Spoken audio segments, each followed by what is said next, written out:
Katika dunia ya wanadamu, kuna milango ambayo haipaswi kufunguliwa.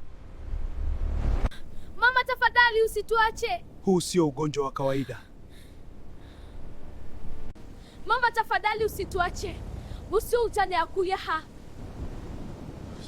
Hatutawacha hawa wachawi.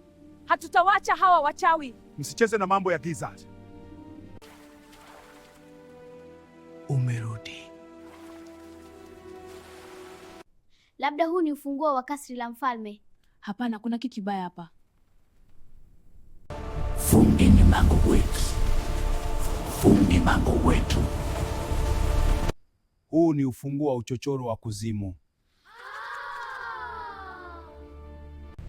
Leteni ni mtoto au tutawachukua wote.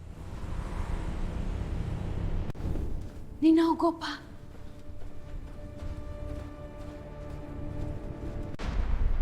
Nani amefungua mlango?